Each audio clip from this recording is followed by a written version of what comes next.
Hello, everyone. It's your girl Manola. Welcome to the Intergenerational Girl Talk, sponsored by Roses. Ooh. Today, we'll be having a conversation around sisterhood caregiving in the ways that Black and Latinx communities take care of each other in different ways, and how we can further that conversation in community as unity. I would like to introduce myself. My name is Manola. I run the Roses Initiative. I also am a co-director at Translation. So I want to really take the time to have everybody introduce themselves, my distinguished guest. Start with Rosita. Buenas tardes. My name is Rosita. I am the co-director at Translation. I'm also a public health practitioner by training, and I am currently experiencing life as a permanent supportive housing project manager. Yes. Hello, I'm Jordyn, and I am happy to be here. First off, thank you for providing this opportunity. I'm excited to see what we talk about. I am a business development manager at Amazon, where I launch beauty and streetwear brands. Work. Well, hi, I'm Angel. I am just good old Latina doll from Seattle. Don't do much. You do enough, though. I do a lot. She gets paid to be You pretty. do what needs to be done. I exist. Yeah. And that's enough. And that's everything. I'm just a good retail manager over back home. So Perfect. I'm so glad that y'all are here. I'm so glad to be having this conversation with y'all. Let's just jump in. Okay. So my first question is, can you share your personal experience that highlights the importance of sisterhood in your life? Anybody? All of us. Come on. Okay. okay, you know what? For me, at least a very memorable highlight would be when I first started transitioning. I was like kind of alone. What does that mean? What does what mean? Transition. We're going to have to spell it out for the girls that don't know. No shade. Clock your teeth. Unpack. I am a transgendered woman. Interesting. Yeah. That didn't answer the question. Wait, I'm so confused now. So transitioning is when an individual decides to medically change their appearance to match the way that they intrinsically feel on the inside. Uh-huh. You Make that up. You're welcome. That. So in the beginning for me, I was just like very alone, doing it all by myself. And then it wasn't until I decided to seek out more community amongst my sisters, and I met an incredible group of women, including you guys, and just being able to speak freely and share lots of moments together and share similar experiences just gave me a sense of sisterhood with y'all. Yeah. I love it. I really want to highlight the impact Seattle has had on all of us. That's where our sisterhood has begun. Mm-hmm. Yes. A lot of us are transitioning out of Seattle. Yes. But, we made, like, Seattle, I always say, is a place where people go to build themselves up. I do not see it as a home for me. I know some people see it as home, but I think it's definitely a transitional space where people can go, they can either go to school, they can learn a trade, or do something, and they can take what they learn and move out. Seattle's not the end all be all, and it honestly is too expensive to be living somewhere where everybody's 90% white, and the colonial way capitalism has overwritten the city, colonial ties, and we also want to highlight that during COVID 2020, Seattle, the Chad Zone, was one of the most highlighted places on the internet. There were always newscasters there. There was always people around making sure, like, highlighting the work that we're doing. And that was of the Black and brown people in the community, taking time out their day to making sure that they're good, right?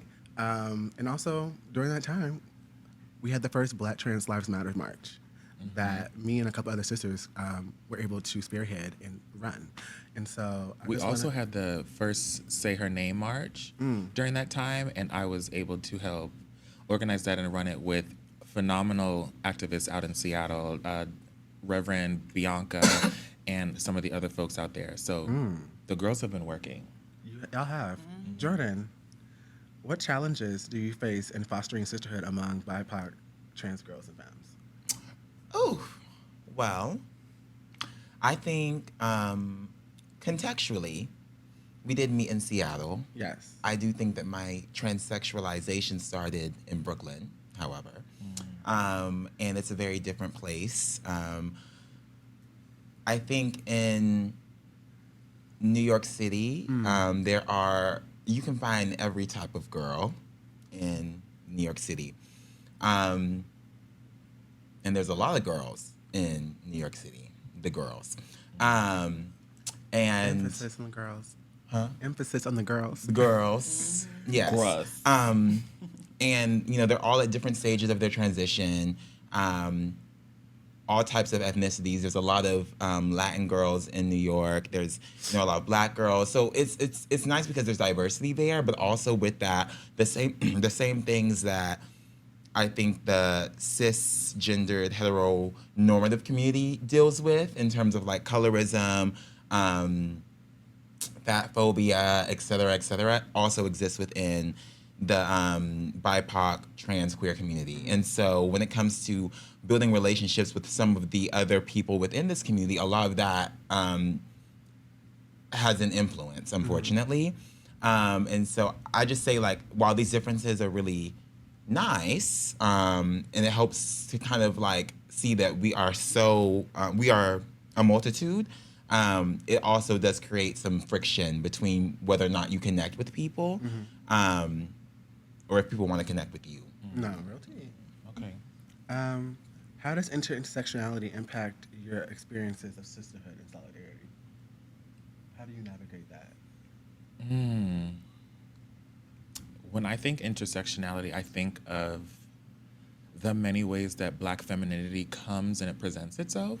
So I think for me, a lot of my sisterhood experiences started way before my physical transition. I think there was a way that Black femmes, specifically Black women, throughout my journey on this lovely rock, have shown up for me in ways. Even when I was very bricky in the beginning, and she was trying to find her way, the way that Black women would always honestly protect me.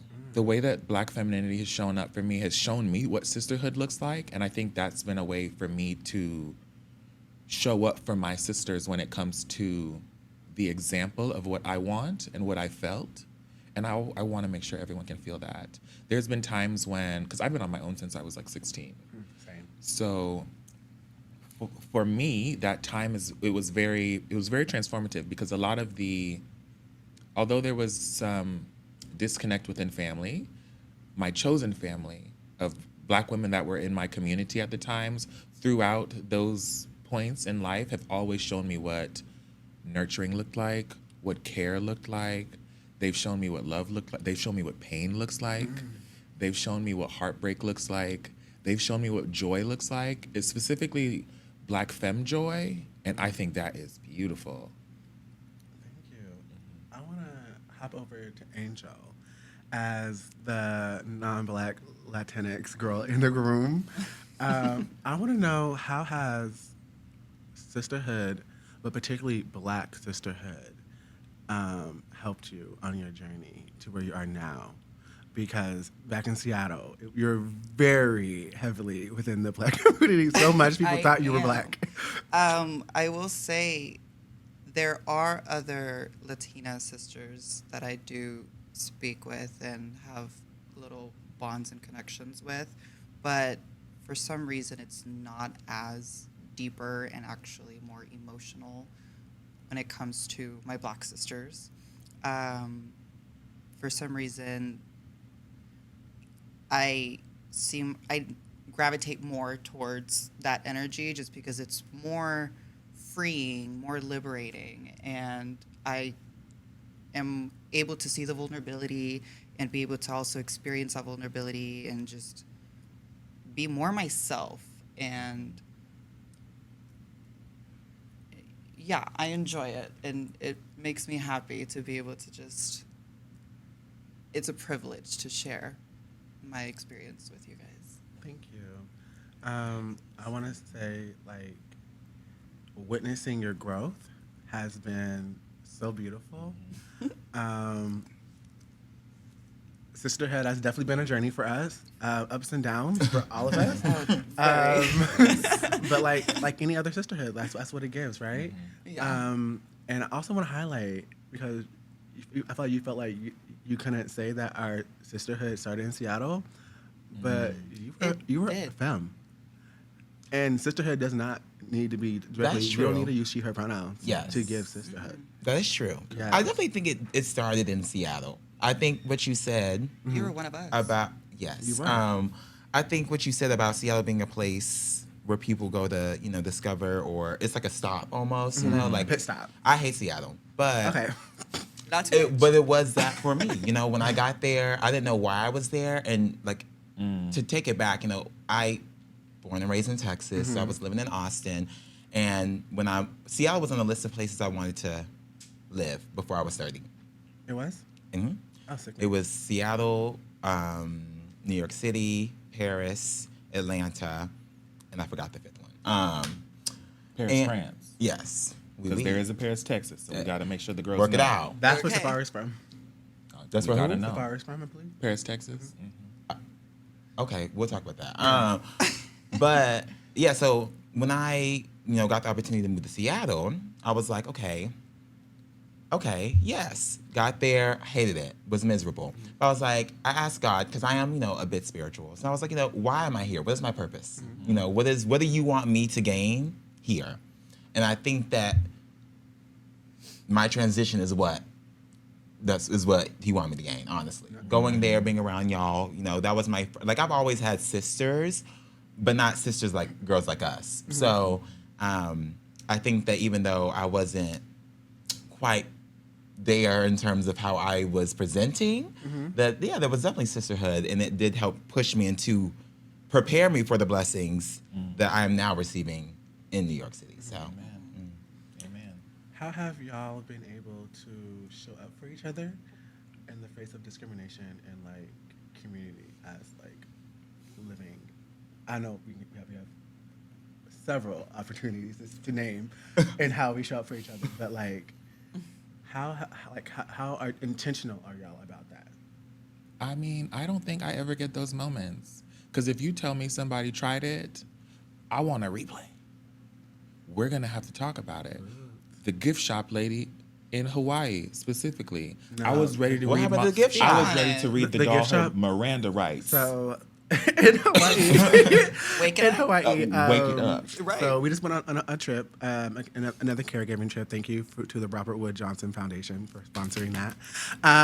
We went on a trip to Hawaii like a week ago, and we were there doing more conversations like this, but on a beach. Nice. With a sickening view, and basically Sickening. the hotel we're staying at, there's like 10 stores inside of it.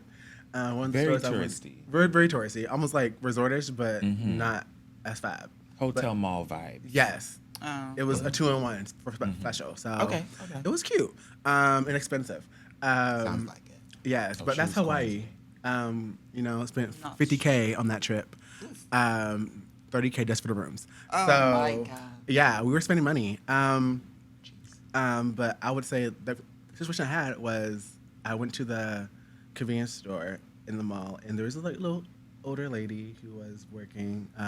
She looked like she was Southeast Asian. People come here. Like it's heavily Asian population that in makes Hawaii, sense. right? And she was, taking everybody's order. She was so nice to all of the white patrons, paid me dust, did not even say nothing to me.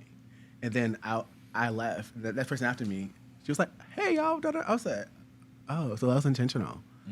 And I would say I kept getting mistaken for being from there. And I don't know if it was given, you're from here, so like I'm not going to give you enough. But since these people are tourists, I know they're tourists. I'm going to give them the energy. Honestly, I'm the type of person that like I'm going to imagine the best intent. and give people benefit of the doubt. Like, because it's not always a personal thing. One of the full agreements, don't take anything personal because it's never that personal. And people have their own lives going on. But that situation definitely irritated me because I was like, I'm spending money here. Right? And all I asked was for a hello. And didn't even get that. I mean, no even if shade. he wasn't spending money, it's just about being a decent human being. Correct. Yeah, and then she tells me after a 6-hour flight and obviously a bunch of pog mimosas, so I am ready No, she was ready to go. for her. Trained to go. Let's have a conversation, mama, TTG. so I can read you. Obviously, professional and Rosita to the classy. rescue. Because no pasa nada, you're not going to play with mine. I don't play about mine. Thank you. One of your favorite questions. What advice would you give your younger self? We starting so soon? We starting so early? I love these lashes. I don't want to cry them off. Okay. No. You said, wow. Well, Well, I want to hear asked. this. I think I would tell...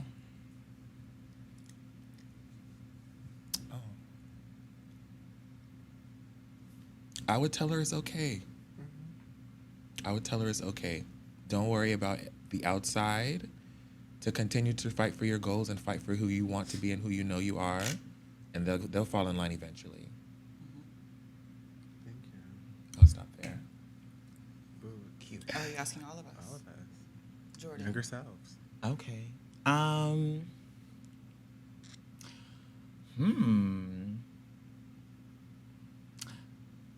would I tell my younger self?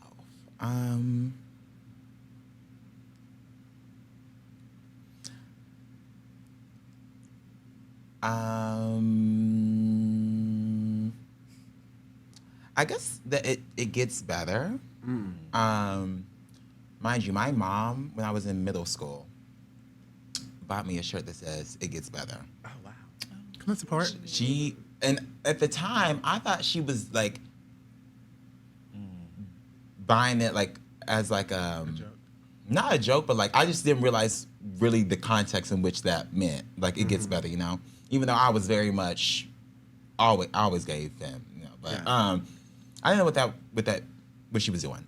But yeah, I just say it gets better. I mean, where I grew up, you know, who I was around, I feel like I was always on battle mode. Like I was always like defensive, yes. And even now, sometimes I struggle with that because I feel like I always have to be ready. I think it's hard to navigate one, you know, being a Black person in America, one, you know, you add on our identities of trans and womanhood and all those things and how people perceive us. We're a target, right? And so it's hard to like go in spaces and feel safe, right? Because sometimes you can go into your community space in like a Black or a Latinx community and be on guard because you're ostracized from the greater community. And a lot of times, especially in the Black community, the moment you are queer, you're no longer Black. You're no longer Black. I hate that for us. And so, like, being intersectional is a real thing, right? And there's nuances. And, you know, me being somebody of trans experience doesn't take away my Blackness. Because that's the first thing people recognize about me. First thing people say is see my skin. Correct. Then they'll assume my gender, and then they'll go on, right? There's certain layers to it. And I can't take away from it. And so I really hope and wish people could like understand like the wider communities, especially being Black, Indigenous, and POC. Like we do the work. We always been here, right? And we're always gonna be there to take up space and also give space where there need to be space. You know? Oh, we give so much space. We do. So much space. We, A little bit too much. you know, Not you.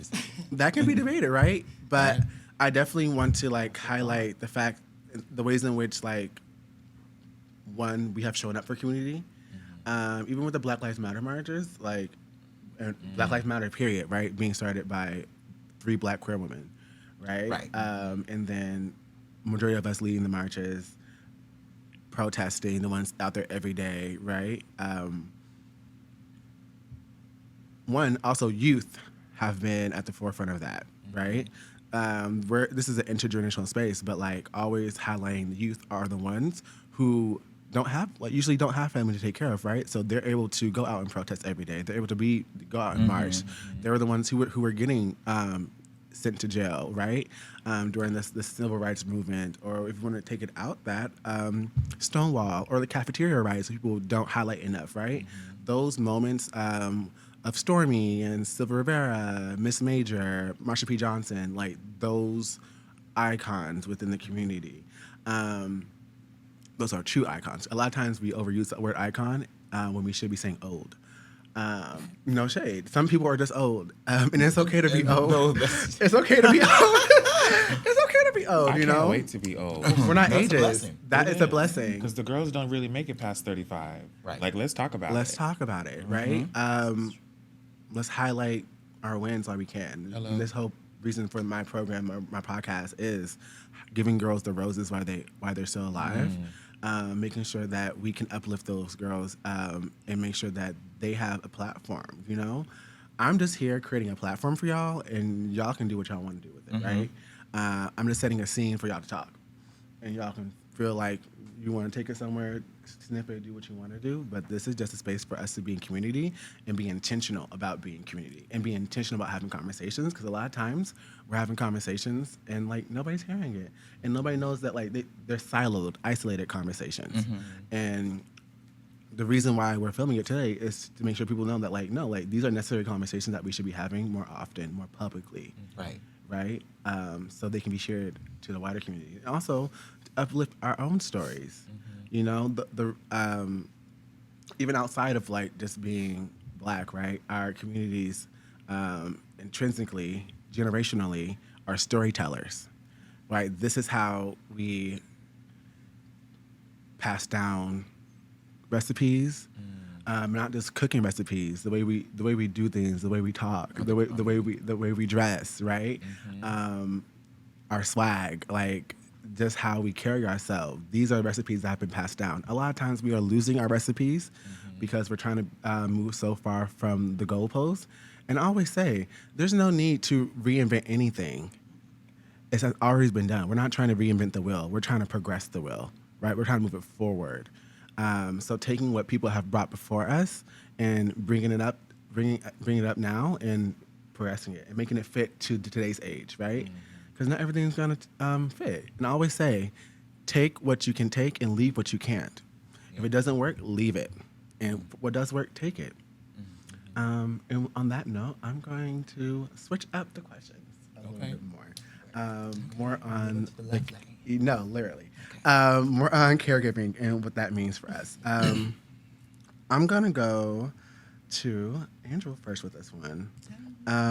What does caregiving or care mean to you? For example, how did you learn about or experience care growing up, and how has your understanding of care evolved through your life, especially as somebody who is a caregiver of little ones? Yeah.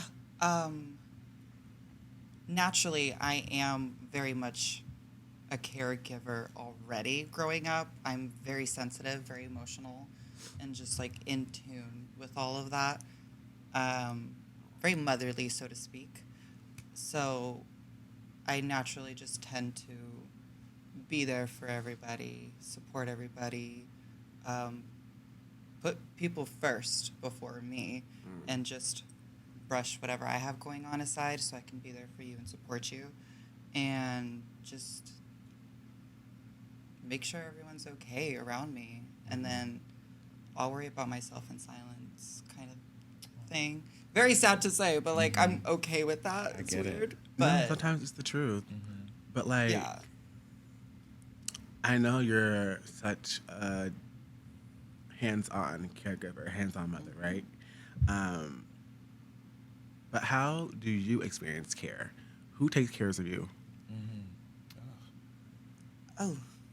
I'm gonna need a napkin. I'm so No sorry. shade. Oh my God. Growing up, I didn't feel taken care of because I was always like doing things on my own. I would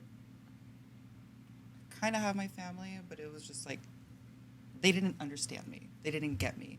I was just in my own little world trying to navigate my experience and how to get by. So it was really, really hard growing up.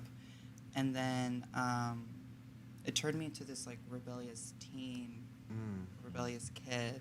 And I just needed to figure things out on my own. And it didn't sit right with my family. So it was just very chaotic. So I don't think I didn't experience any care until after I made the decision to transition and find my chosen family and listen to them and hear their stories and feel a sense of peace. And I'm just like, so this is what I needed in my life 24 years later. And now I guess you can say I'm pretty content to feel the care and the love from my chosen family. That's wonderful. You highlighted something about not feeling like you were caregived or taken care of when you were older. I struggle with saying that I had caregivers growing up or I was taken care of growing up, right? I feel like I had a roof over my head. I had food in my belly for the most part. There was warmth, electricity for the most part. There were some times there wasn't. You know, we had a wood burn stove that would be on. When we couldn't afford it, it would be hot as hell. And we would have to cook on it, right? And so, with saying that, I think when I talk about care and caregiving, I like to emphasize the intentionality behind it, right?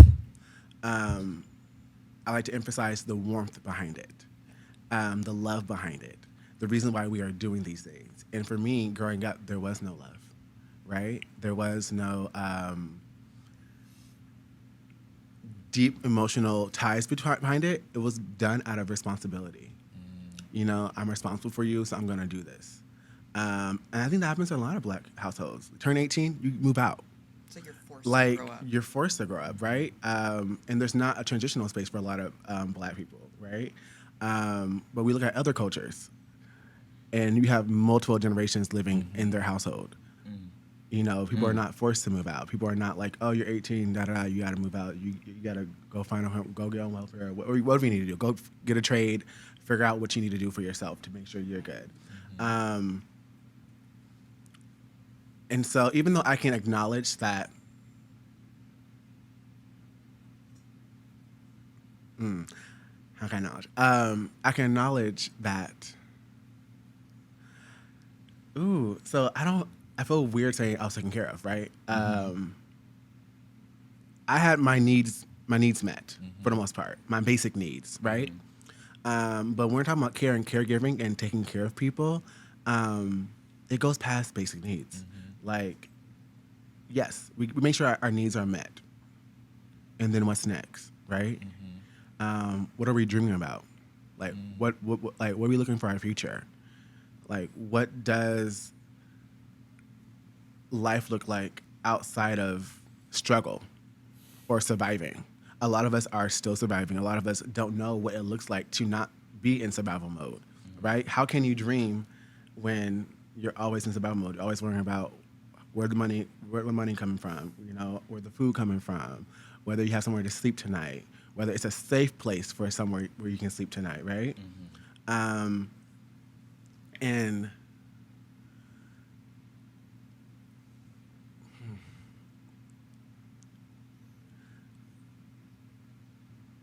I'm gonna Take need it a napkin, you need a please. napkin? Please. A napkin, baby? No, don't bring your makeup, please. Okay. I'm trying not to. May I please have a napkin? Put your hand up. Put your hand up. No. Or just, Head up. There you go. Look at that. And tap it. She gave out. sorry. Transitional period. Thank you so much. Sorry. No, I'm good. Okay. Sorry. I'm not a crier. I am. No shade. No, I boo-hoo cried like 2 days ago, like The for like Capricorn 5 in me hours got straight. me in tears. It was because of Sydney. Sydney did me in. Thank you. Shout out to Sydney. Shout out to Sydney Brown. Because you had me crying for like 5 hours straight 2 days ago. And you I know hope you see what? this. I'll do it again about you. Oh my God. Wow. I want to highlight the non-traditional forms of caregiving, right? Our chosen families, our mutual aids, our community support, our online friends. Like, how does non-traditional caregiving show up in your lives? Currently, I am working in homeless services, but specifically supportive housing that is encompassed with a clinic and a harm reduction public health framework that provides folks with the tools in which they need to do these behaviors in which they are going to do regardless. So clean needles, straights, bubbles, things of that nature. We make sure that folks are getting tested regularly, things of that nature. For me, when I think about caregiving, I do think about sisterhood, but I also think about the way that I can't not, as a Caribbean woman, I can't not think about the way that I care for Blackness. And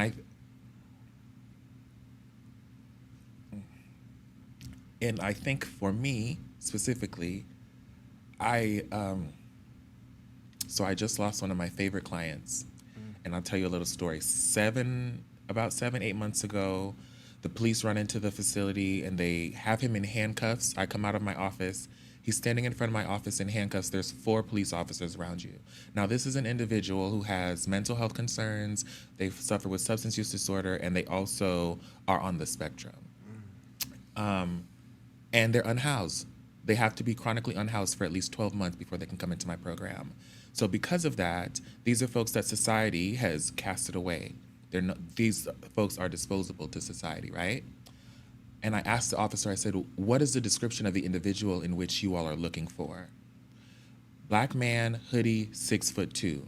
I said, which part of this 5'2" man looks like he's 6'2"? Which part? Tell me. Oh, I'm so sorry. It happened. So take him out of these handcuffs. I know, we're so sorry. We're going to take him out of these handcuffs now. I don't want to hear anything else. Take him out of these handcuffs. They take him out of the handcuffs. I'm so sorry. I said, called his name. I said, you're okay. It's okay. You're going to be all right. I walked him back upstairs to his unit. He was fine. Earlier this week, I saw him on Wednesday. On Thursday, I was walking around the building doing our checks and cleanings, and we knocked on his unit door. He didn't answer. Knocked 3 times. I keyed in, and I found him in his bathtub deceased.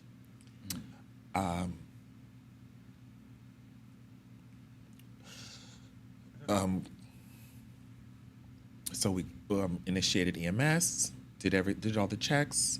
I checked his blood. He was so cold. And I think it was at that moment where I realized I allowed dignity to be restored to Blackness in that situation, because this all could have happened out on the streets, and folks would have walked over him in downtown Seattle like he was nothing. And I got the opportunity to care for him the way I would want someone to care for me. And I think for so much of my journey, specifically as it pertains to shelter and housing and sex work, I have never really felt cared for. I've never had the language to understand what that means. And I think as I've gotten the opportunity to really see Blackness in all of its forms, it's allowed me to really show up and have a heart to meet people where they're at. And I think that's the goal when it comes to caring for me. Thank you for sharing that. That was really beautiful and vulnerable. And these are the spaces and moments where, like, we can have these conversations, have these moments, have these anecdotes, have these stories, right? Keeping these people's stories alive, right? Even after they're gone. Seattle is a place where it has definitely turned into, over the last 2 years, especially after I left, as a place where people are cast away. People are forgotten.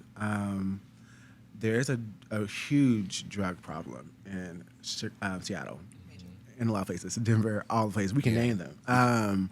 Where you walk and enter the city, and if you know the smell, you can smell meth. You can smell it. You can smell it. You can smell these substances that people are using in the air, right? And it's really disheartening when you see them Out in the out in the open, at the bus stop, bent over, slumped. 5 o'clock knowing- on my way to the airport, mama is hitting a hammer right in front of the Morrison building in downtown Seattle. Girl, what are we doing? People are not doing enough. Our cities, our Are not states, our correct. government is not doing enough to really effectively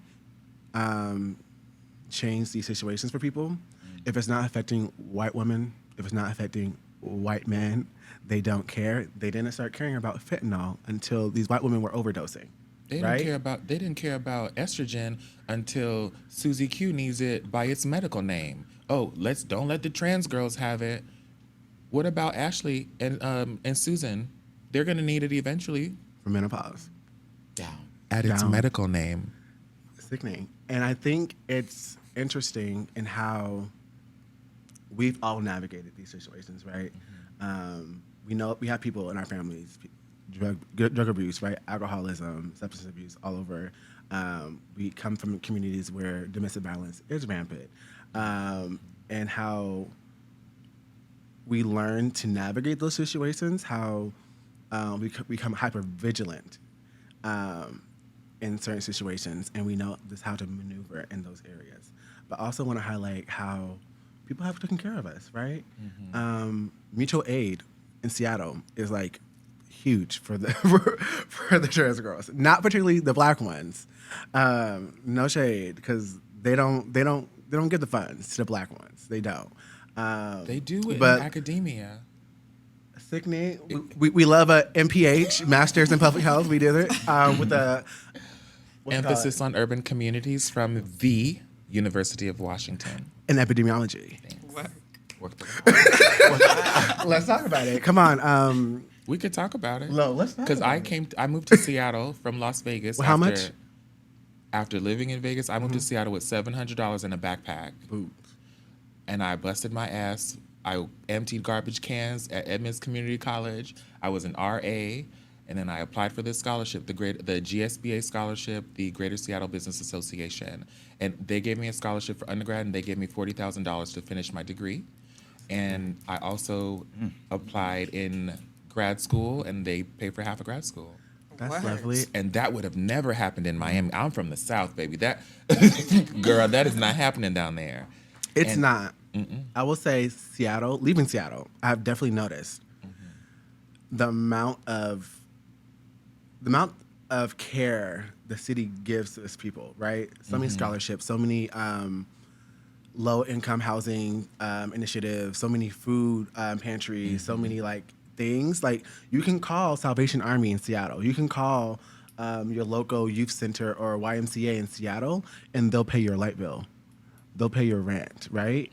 The resources are there. The resources are there, but people don't know about them, right? I don't think it's not always a lack of resources. It's the lack of visibility of resources. Correct. And so I think it's really important to like name those things because there are resources out, you know? And being in Chicago, there aren't resources like that, right? Being in New York, there's a couple.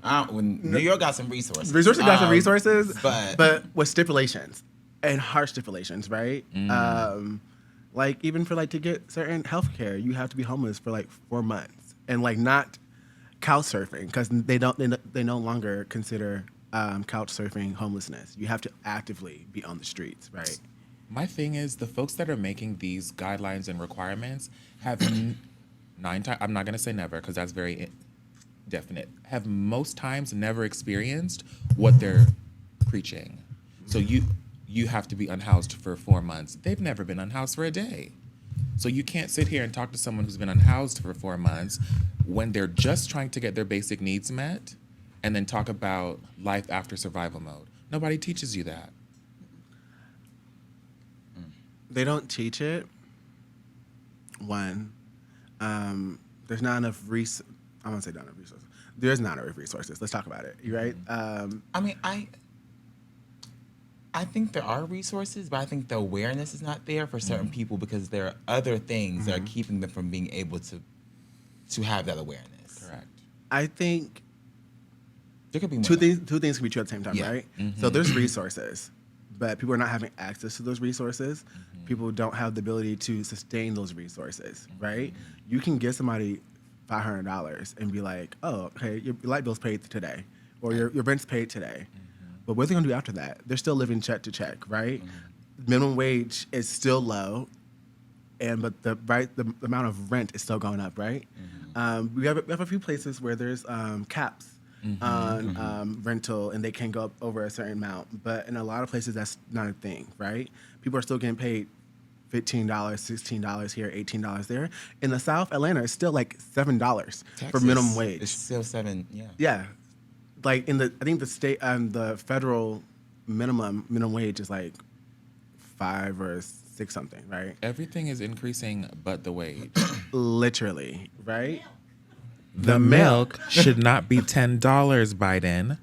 No, I remember I was talking about my makeup wipes. I get Neutrogena makeup wipes went from $4.99 to $8.99.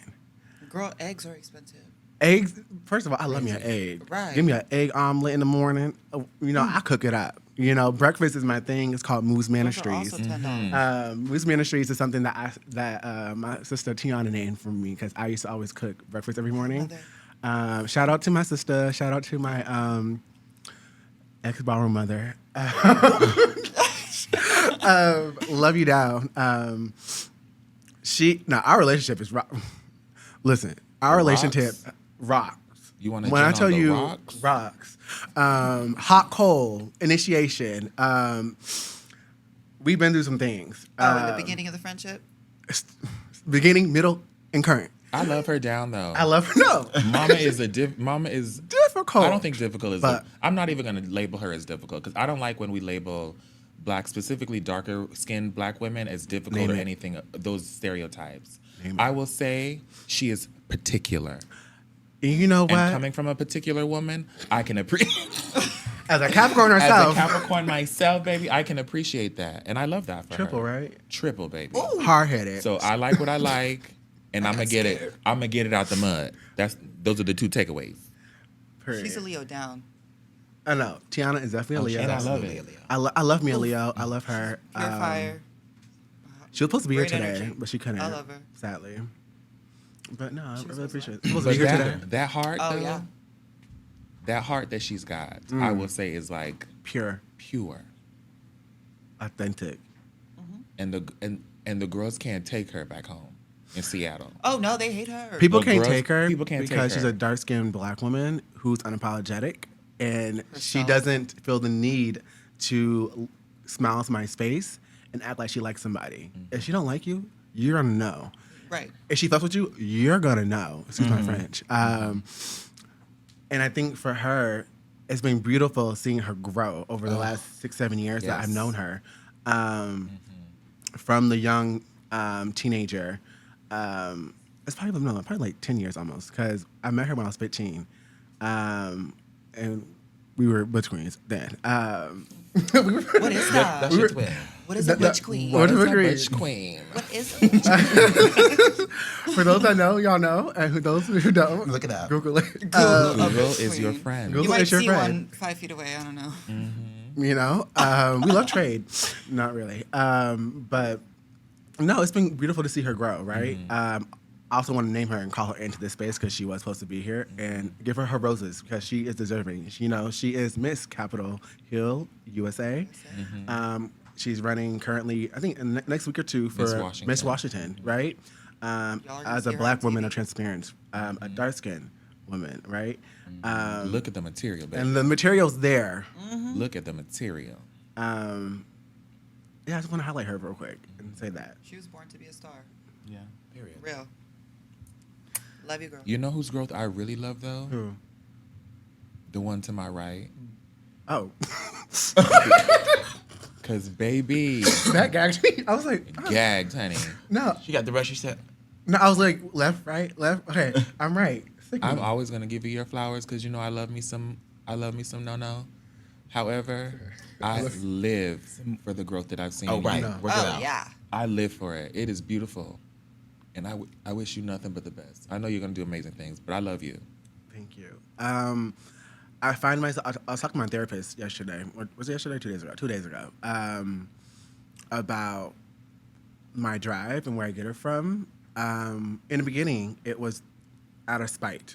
You know, being told I will never be nothing. I couldn't do something, right? And then I went to therapy, and I forget that person. Shout out to my auntie Lottie Jo Durant.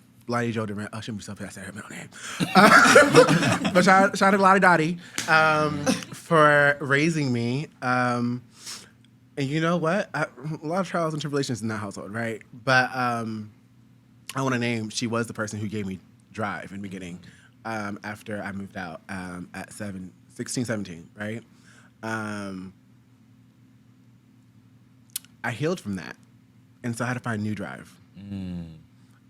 Finding new drive has definitely been difficult because I felt like for so long I was operating out of pain.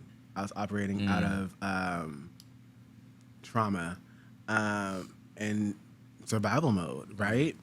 I'm in a place now where like I'll make a cute coin, and so even though let's name this, right.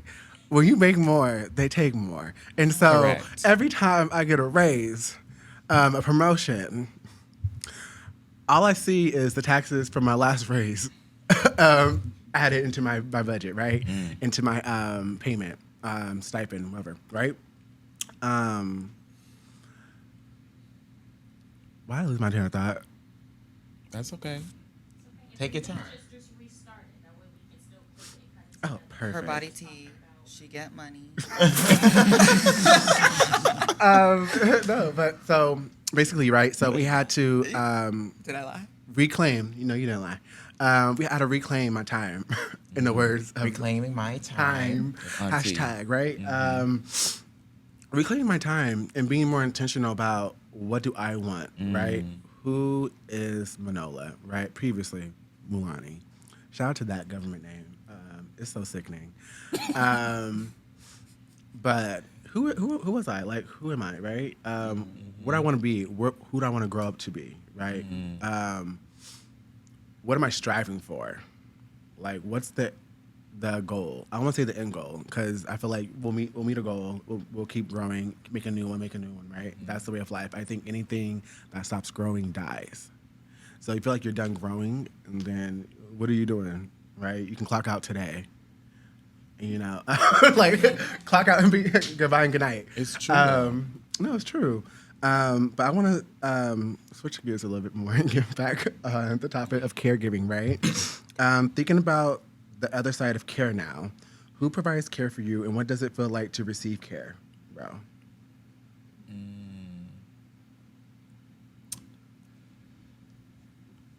Because you take care of me. I think I'm learning to take care of me. I have been, let me preface this, Mom has been doing the work in therapy. We've been in therapy strong for like at least 6 years. So I am able to take care of myself because there was a time in my life where I didn't see myself past 30, and I love it. 36 is fabulous, honey. I'm traveling more. I am traveling by myself, and I love that for me because walking the stroll is rough because you don't know if you're making it home or not. So coming from that to being able to tiptoe through Portugal, Porto, and Lisbon. International. Also, obrigado Portugal, because thank you. It was everything. Has shown me so much. It's shown me how I can really show up for myself. I know what joy looks like. I'm gonna sit down at this table and I want the arroz de marisco, which is a seafood rice. Baby, That is delicious. I didn't know nothing but you Right. said. You're welcome. We Mama love is that little trilingual, girl. honey. Don't worry. She I talks to love the you. people. Having a bottle of wine for myself, being able to journal, I think has really helped me. I think I've been able to show my self-care by being able to have the language for my feelings as I'm experiencing them, because a lot of people may not know really what public health is, but public health is very heavy in all of its fashions. So having to take that home and all that energy and being able to just sit and be still or listen to go by the water and recharge, I think those are ways that I show care for myself. Can I give you your flowers real quick? Sure. And I know, get your napkin ready. Okay. I know you're gonna cry probably.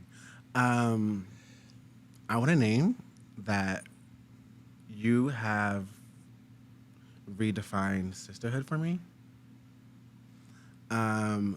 You have shown me what it is and what it looks like to show up for somebody, fight for somebody, actually care and be intentional about it, you know?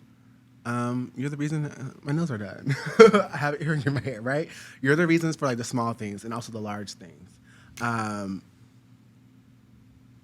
Seeing your strength, seeing the way you maneuver life, seeing your drive is so inspiring. You are the reason why I am going back to school, right?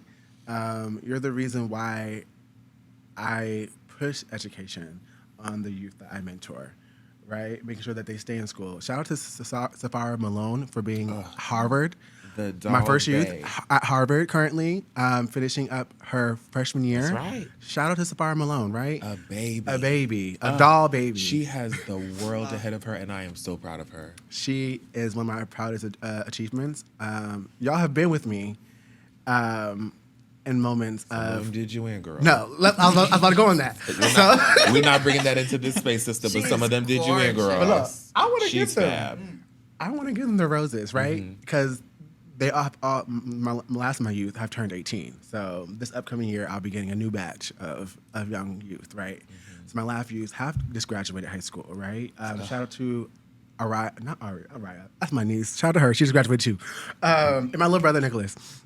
But shout out to Ari, right? Shout out to Aliyah for teaching me that caregiving isn't always easy, right? And teaching me the intentionality that I have to put into care, right? I can't just be there and like, because I'm giving you a house and this place to stay and food in your belly and like you're going to school. No, like I was up at their schools, giving PTA, right? Advocating for them, right? It was never always appreciated, I would say. But what youth appreciates like the care they're given in the time, right? And so like I always have to think about how did I act when I was that age, right? Seeing myself in them and also seeing like, you know, like I wish I had somebody who sat me down, who went through similar experiences as me and said, I see you. Do you know what you would have become? No, because let's talk about Little Miss Honey. Honey Mosquito. That angel, honey. A child. I met them when they were 8. They had their own event going on. I went to their event and they were 8 years old. Let's talk about that. A child prodigy. Somebody that is a living representation of what it means to not be told no as a child. They're doing plays in New York on stages. 5 instruments, singing, dancing. And mama will vogue the house down. So smart. Will give it to you and respectful. Oh, So respectful, right? Nice as well. very sweet. Humble, knows her power, but doesn't flex it. Soft. So, at the age of like 13. And I Right? think that's important, specifically because we live in a world that adultifies Black and brown children, specifically Black and brown girls. Yes. I have to bring into this space all of the girls that are being abducted right now in the pipeline. I have to bring into the space the girls that no one talks about. I have to bring into the space all of that. And when I look at Miss Honey and I think about that, that's what Black joy looks like to me. She is literally the representation of our wildest dreams. Yeah. I'm so proud of her. I'm I so can't proud wait to watch her get her first Emmy. She gonna eat them girls up. She's I already know gonna it. have her EGOT. You know, she'll get all easily. her easily. She can sing, she can act, And she could dance. and she can dance. Triple threat, right? And she can read you under the bus because she's an intellectual. An intellectual read. And she reads. Why are the girls not reading these days? What was the last It book you makes read? me. Let's talk about it. The last book that I read, which one was it? Was Sis Don't Settle. By who? I'm gonna mess up her name. Judge Faith. She has a book. Exactly. Judge Faith has a book that's called Sis Don't Settle, and she talks about what it is like when you're in your singleness. I am a divorcee, and I am learning what life looks like after divorce. I'm learning how to love myself again. I'm learning how to love myself without the male gaze. And I think it's important for me to talk about that because when folks think about trans women, they only think about us as sex workers. They don't think about us as love interests, as wives, as mothers, as those things. And the funny thing about it, trans women are there's a multiplicity of us in our being.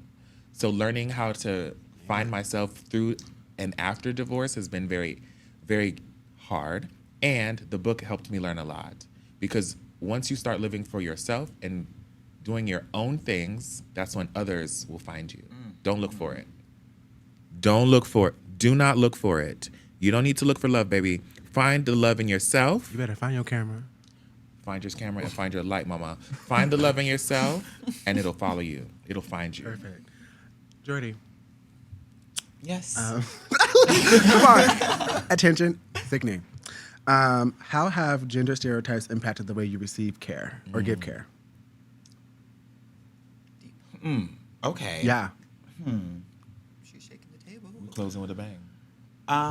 Give it to us. Well, I feel like it's hard to talk about gender specific or gender Stereotypes? alone because I think that going back to a Nuance. conversation about intersectionality, I think it's not that just I'm a woman, but trans woman. I'm a Black trans woman, and so that does definitely influence, I think, some of the care that I've received.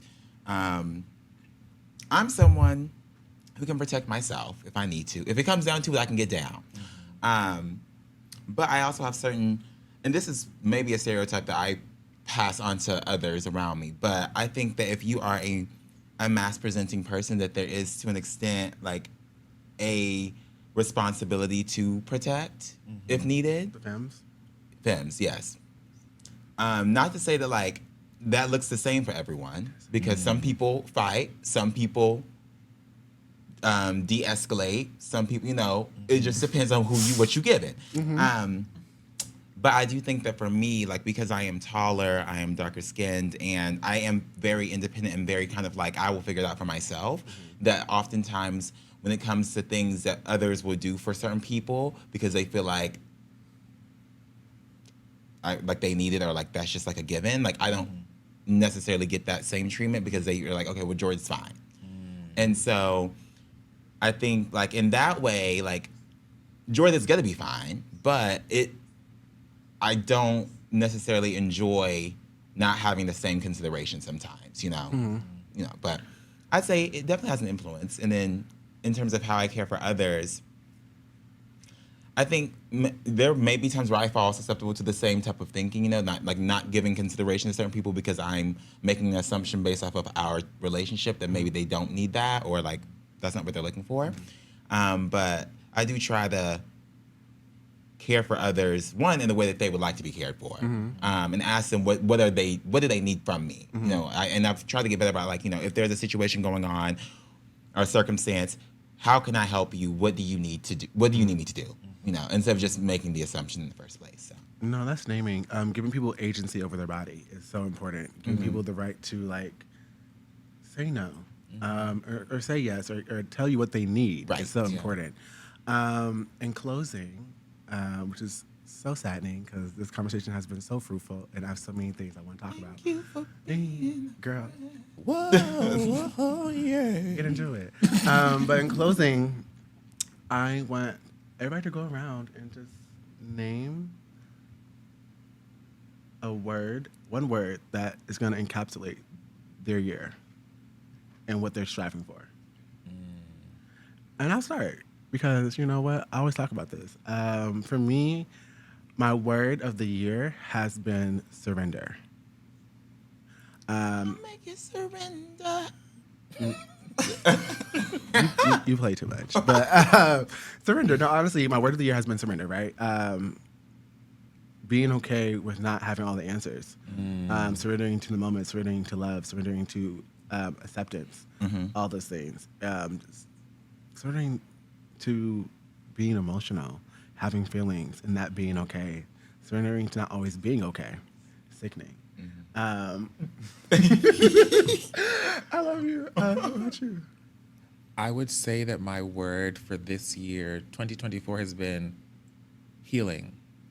I've been very intentional this year with the way that I heal myself and how that shows up. Hawaii was very healing for me, and yeah, healing. And I started off the year in Portugal and Spain, so that was extremely healing for me. My word is here. I'm Still still here. No, I think I'm a very busy bee. I move around a lot. I'm always on the go. Everyone likes the key that, they always call me and I'm doing something, which is not a lie. But I do want to get more comfortable with just being present in the moment and just in that being that, So here's been what my word is and what I've been working on this year. Ooh. I don't know what my word would be. I can't just pick a word. Pick a phrase. Give us a sentence, girl. A Give me word. something. Pick a word. Speak. We got time.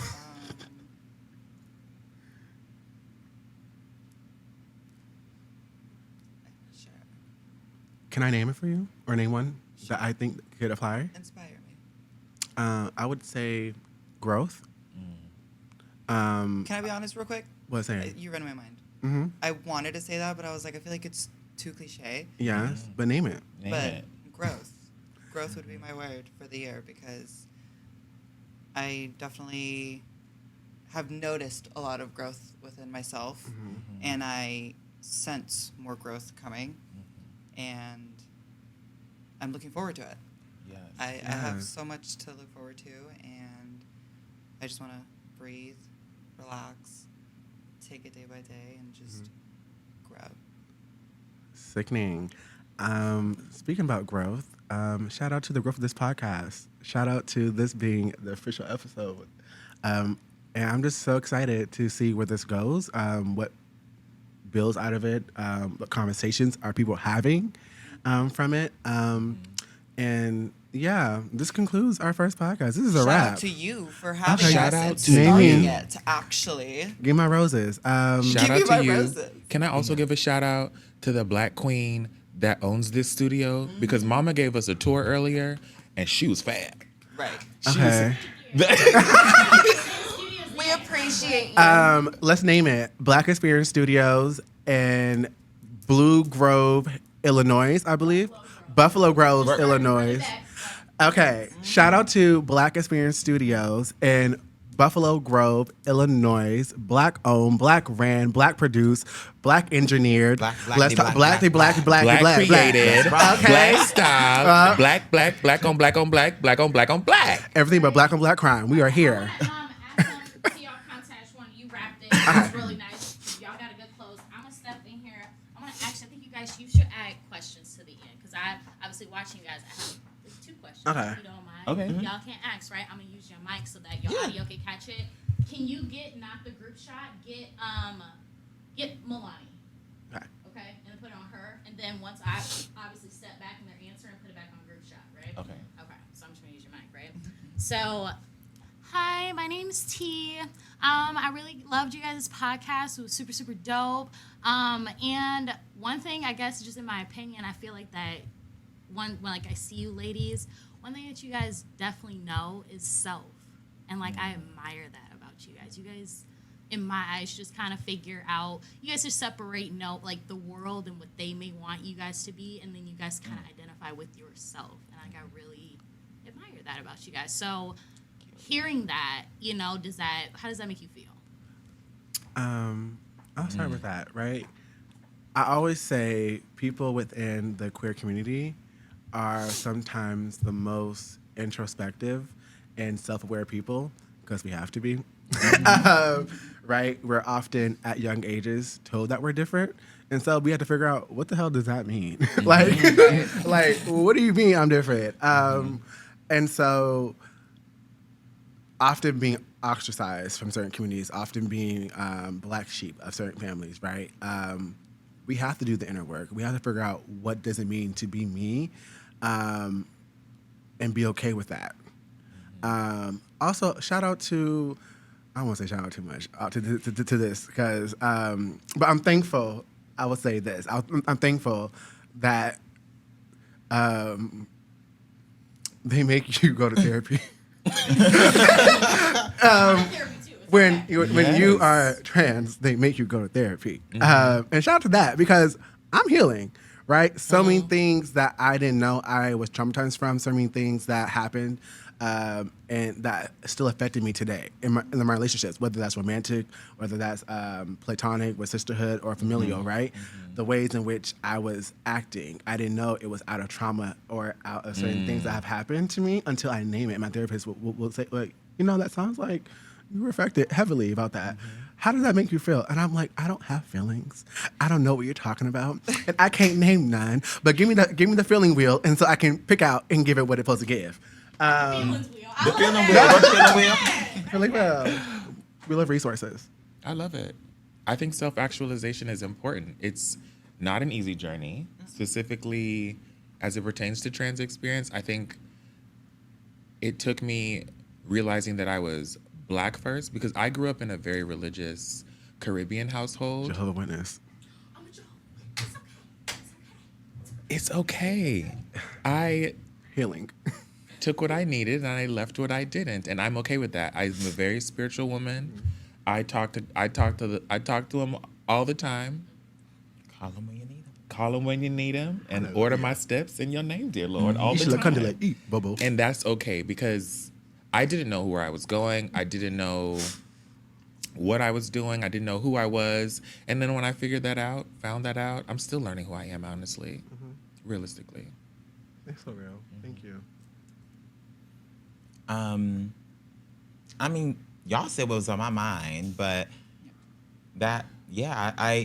it's nice that I appreciate that that's what you read from us. One of the things you read from us. I think that it's so true that we do have to figure out who we are. Because what we have access to when we're growing up, like our teaching, school, like models of engagement, all of these things are not really built around the lives that we live and who we are. So we have to create our blueprints and then build upon them. So, yeah. It's your turn. About this, yeah. I know. It's like It's fine. I don't mind holding it. No, I definitely love the question she asked because we know ourselves better than anybody else. And we live every day bending what's normal in society and just doing it for ourselves. And so confidently, like real life. Like, yeah, walking in it so unapologetically and just all we want to do is exist. And normal is overrated. Very. It's so boring. It's boring. Girl. All right, I'm gonna ask my last question and just I guess try to answer it quickly, right? Okay. I guess my second question is, as a Black woman, okay, what is something that you guys wish we understood about you guys the most? Let's take it a step further. As a cis Black woman, as she is, I want you to know that Black trans identity and Black trans being is not an affront to Blackness. It's not an affront to Blackness.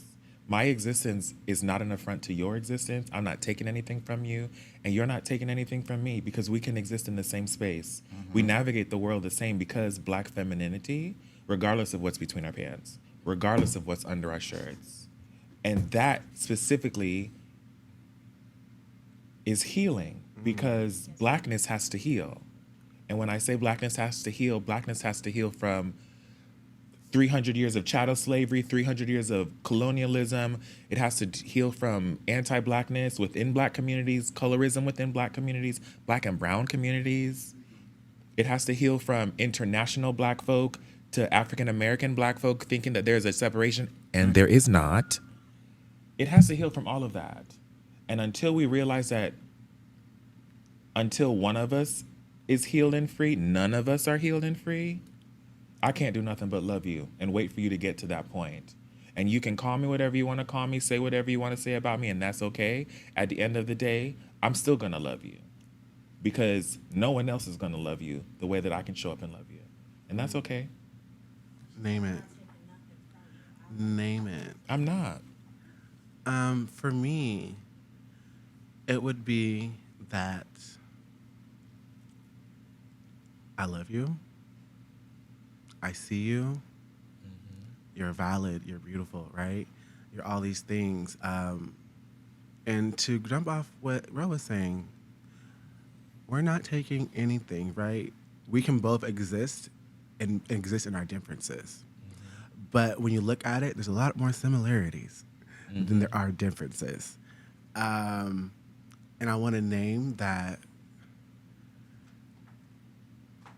taking up space as Black people, period, whether you're cis, trans, gender conforming, any of those things, take courage. And